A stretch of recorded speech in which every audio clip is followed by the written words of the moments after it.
So you guys voted on my community tab for me to go and test all the new mythics that are coming with the High Isle DLC, and I am here to deliver. So with the High Isle DLC comes 5 new mythic items, each of them giving you a unique ability, and I have tested all of them. I tried to keep it consistent, so I stuck to a sorcerer, switching back and forth between magic and stamina to get a good feel for how the mythics performed.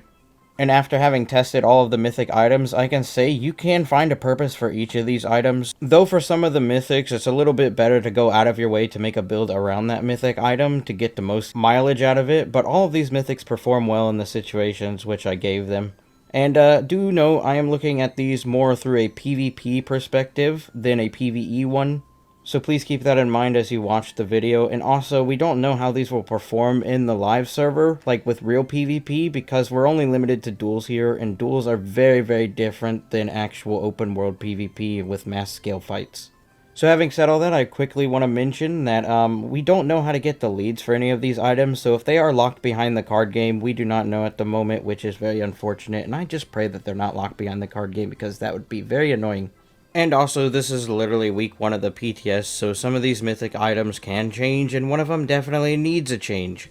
So if any of this interests you and you end up enjoying the video, please consider showing your support for this channel, as I find a lot of people are not subscribed for some reason, and that's just really weird. And also do keep in mind while you watch this video, I am rating the mythic items on a scale of 1 to 10, 1 being a very poor mythic item, and then 10 being a very, very good mythic item. So without further ado, let's jump right into it. Okay, fellers. The first item we're going to be looking at today is the Dov-Rha Sabatons. I have no idea. I don't care. Okay. So, this is a very interesting mythic item. So, basically, while sprinting, you gain a stack of draconic skills every 0.5 seconds, granting you 660 armor up to 20 stacks max. Upon stopping, you deal X amount of physical damage per stack in an 8 meteor shockwave, and gain a damage shield equal to the damage dealt, and retain the draconic stacks for 10 seconds, but cannot gain new stacks. At 20 stacks, this damage will also stun for 3 seconds, and this damage scales up with the higher of your physical or spell resistance. So this was the first item I immediately started testing as soon as I got on the PTS, because it was just so much fun to look at and just play with. And basically while you run, you turn into the Flash, you get this little red thing around you, as you can see there. And it says whenever you stop. So at 20 stacks, if you have to stop moving. So if you can still walk, so you can stop sprinting and still walk, but you see it's on a 4-second timer. So within that 4 seconds, as long as you're moving, you can cast buffs and do whatever you please, and it's not going to go away. But the second you stop moving, so if you get caught on an environmental object, it will explode around you. And if you just keep running and you just let the stacks wear off, but you're not actually sprinting and building stacks, you'll just lose all the stacks, and you won't get anything from them. But they're not on cooldown, so you can just immediately start sprinting again and gain more stacks. The best part about this mythic item is the fact that as long as you're moving, you don't lose your stacks unless you stand still or you just let the timer run out without sprinting. You can actually pair this really well with other skills and even other proc sets, because this is on a completely separate cooldown. And you can get some really nasty burst with this set.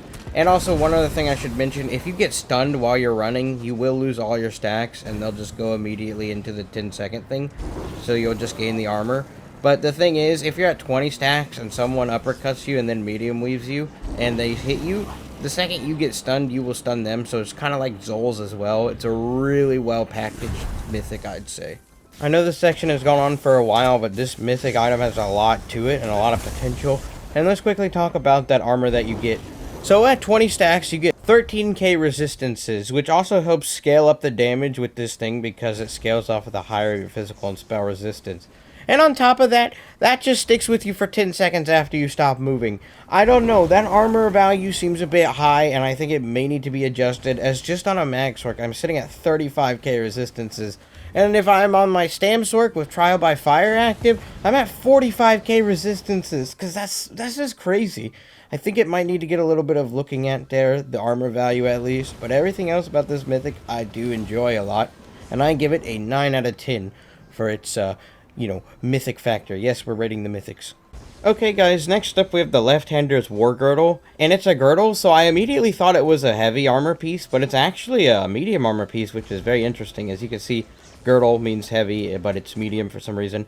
Anyways, While wearing this mythic, roll dodge no longer evades attack and instead grants a damage shield that absorbs up to X amount of damage over 1 second. This damage shield is unaffected by the battle spirit. I say X amount of damage over 1 second because this is actually affected by the Bastion CP slottable, as I have it slotted since I'm on a Magsork, and I noticed this. Normally it's 20k without the passive, but on a Magsork with it active, I got 24k damage shield, and that was very interesting. So how does this thing actually work? When you roll dodge, you still do the roll dodge animation, but you get this little golden bubble that comes up around you, and instead you just negate the damage with the damage shield. This is useful because this now negates dots while you roll dodge, so there's that you could do with it, instead of just completely evading attacks.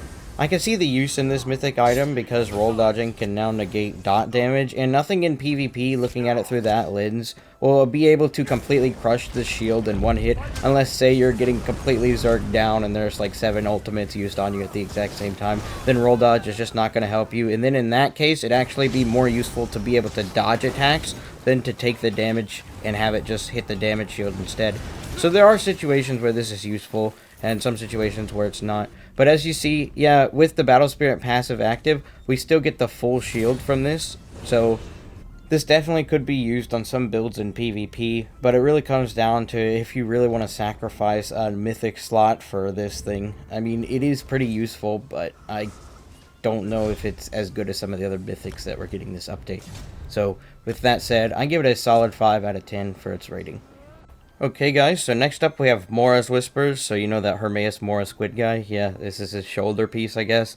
So, one item, you gain up to 1,528 critical chance, 10% increased inspiration, alliance rank, alliance skill, and monster kill experience based off of how many books of Shalador's library have been collected. My current bonus is 0 because for some reason on the PTS they don't give you all the books so you can test this mythic. And if you don't know what the Shalador library books are, basically you do the Mages Guild main quest, and as you go through the main quest you collect these books from Sheogorath, and those are the books that it's talking about. And on the PTS, I went to try and go collect the books, but the quest is bugged on the PTS, so I couldn't actually get any of the books, which was really annoying. So my testing with this mythic was extremely limited, to say the least. So I'm sorry I can't bring you more in-depth, but my thoughts of it, just looking at it from the outside, it's a very underwhelming mythic, probably one of the poorer mythics, I'd say, for this update. And as far as the leveling process goes, I find it funny how they introduced this mythic directly after including the gladiator style in the Imperial City, like leveling your alliance skill is so difficult. Anyways, this is really useless because you can't use this below 50 at all. The cap for mythic items is CP 160, so if you try and put this on a below 50 character to level them faster, you just can't do it. So the only real use for this item is for people that have just hit CP 160 and they want to grind champion points a little bit quicker so they can catch up with everyone else. That, or people are trying to force their alliance rank so that way they can get the skill lines and more skill points, or they're trying to get to level 20 so they can buy the gladiator style, but either way, it's just not a very good mythic item. Sure, that crit chance is nice, but compared to some of the other mythic items that you can run in place of this, it's not worth it, and that is why I give it a 2 out of 10 in its mythic rating. So for the next mythic we're going to be talking about, it is the Sea Serpents Coil, and this is a very interesting mythic as well. So, while at full health, you gain 40% damage reduction. After taking damage while at full health in combat, you gain Serpent's Rebuke for 10 seconds, snaring yourself by 40% and gaining Major Berserk and Major Courage, increasing your damage done by 10% and weapon and spell damage by 430. And the damage reduction does not apply while Serpent's Rebuke is active. So at first glance, looking at this mythic, you see 40% damage reduction. You're wondering if that just increases your physical and spell resistance by 40%. It does not. It is a straight up 40% damage mitigation buff, which is very powerful. Unfortunately, it only softens the first attack while you're at full health. So if someone just light attacks you, for example, you're going to take very little damage from that light attack. You'll take the full brunt of the damage after that if it is a burst combo, so basically you're going to just take a bunch of damage either way, unless that first hit is a really strong hit, so like those heavy attack one-shot builds, if you had this on, you probably wouldn't get one-shot by them. So after you take damage, you will get snared by 40%, which is actually quite a bit, and you cannot cleanse this, and you will gain a bunch of damage, but it's a cost-benefit kind of thing, so you move really, really slow, but you can hit really, really hard. as these two buffs, Major Berserk and Major Courage, are pretty difficult to get sometimes. So having it on one mythic item is very handy. But I'd say for this to really work, you'd either have to double down on being a turtle, so moving really, really slow and taking very little damage, or you'd have to be very, very fast, so that way you could mitigate the snare that you get with this mythic.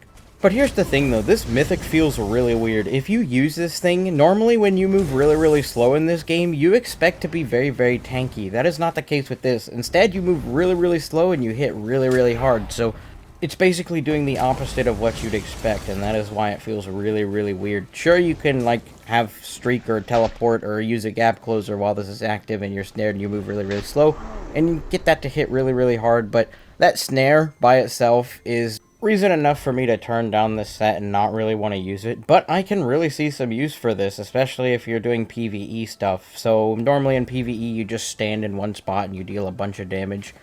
As for PvP, your inability to move while this is active is really, really tough to get around. And sure, that 40% mitigation that you get is nice, but like I said, it only applies to the first hit.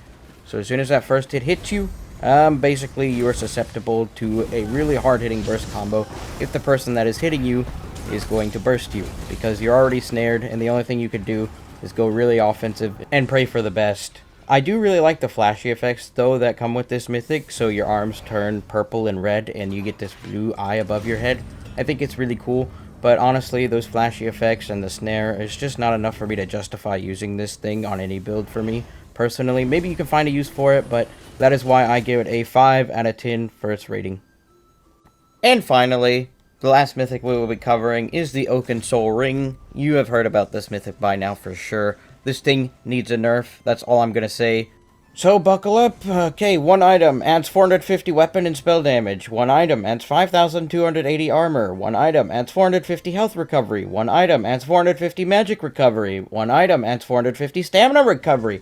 One item adds 3,737 maximum health. One item adds 3,737 maximum magic. One item adds 3,737 maximum stamina. One item adds 1,973 critical chance. And one item, while equipped, you are unable to swap between your primary and backup weapon sets. My question is, why is this more powerful than Sithis? Who let this get past production? Like, seriously. Anyways, sure you can't swap weapons, so you're forced to play on one bar, but that's not an issue because there's this one ultimate called Werewolf that basically you don't swap bars while you're in werewolf form. So, basically, you've just completely buffed Werewolf ZeniMax. Good job. I expect this to get nerfed. There's no way this can make it to the live server without ruining the experience for everyone. But, we're not here to bash on this mythic, but quickly take a look at this. I had no attribute points distributed, and this was my character sheet. But yeah, if anything, this just shows you how much focus is going through a PvE lens for ZeniMax. They're not thinking about both sides. They're not thinking about PvP and PvE. They're strictly PvE focused, and this mythic just proves that. So with this mythic, you can run your dream 1-bar build because now you have all the sustain, resource, damage, and protection in the world. But you can't swap bars, which isn't a big problem if you're a werewolf. But anyways, I haven't done too much crafting with this ring and this mythic because, well, why would you play anything other than a werewolf with this mythic? I'd like to make some other builds with it, but for the sake of testing, I kept it to a werewolf so I could have something consistent. So with this mythic, there's not much that needs to be explained. All you need to do is look at the character sheet to understand this absurdity. The only other things I can say about this mythic is it's a bunch of mythics packed into one. Normally you wear a mythic to gain a bunch of recovery, damage, resistance, etc, etc. But this mythic is mythics inside of mythics on top of mythics, kind of levels of crazy. So if you were able to wear multiple mythics, basically this would be this item. But you're only wearing one mythic, which is the issue. So with that said, the only other interesting thing about this mythic is that for some reason the icon for this ring is actually a necklace. So you're wearing a necklace on your finger? That's just probably the PTS. I think that'll be changed too, but this thing needs a nerf. And yeah, that's the Okensoul Ring. I'm sure if you want more information about it or more opinions, you can easily find it because everyone's going to be talking about this ring until it is nerfed. And when it is nerfed, well, it'll be, it should be a good day. I think it should be cut in half at least what it currently gives you, or at least 1/3 of what it currently gives you, to make it more balanced, because, just look at it. It's ridiculous. It gives you more critical chance than the daggum Mora shoulder that I talked about earlier. And for the absurdity of stats that it gives you, it receives a 10 out of 10 on the Mythic rating, simply because it's just too powerful. 11 out of 10 if we could go higher, but that's the rating this thing gets. So those are all the Mythic items that are coming with the High Isle DLC. I pray this video helped clear some things up about the Mythic items, so if you had any questions about how they worked or what's going on with them, I hope that this video helped you. I gotta say, of all the Mythics, though, my favorite has gotta be the Dov-Rha Sabatons. Those things are just so much fun to use. They're very interesting, and I've always wanted some sort of item that has to do with sprinting. And that Okensoul Ring needs to get fixed, because you get 450 stamina and magic recovery with the Torque of Tonal Consistency, but you need to proc that by having one resource lower than the other. And, well, you just get that straight up with the Okensoul Ring. Like, why? I won't understand, and if this doesn't get patched or fixed, nerfed, I don't know what to tell you. And yeah, that's the video. I'm not done yet. I got a little skit at the very end I'd like for you to see, but if you are still here, please check the community tab on my channel, as I do post things there. And having said that, I've been me, and as I say at the end of my videos, good night. We started immediately looking at sunflowers and sunflower fields and doing something. We put sunflowers all over the place because sunflowers are awesome. They're beautiful. Woo! Sunflowers! Let's go! This is exactly what I did not ask for, like the card game! Woo! Sunflowers! Let's go, freaking sun!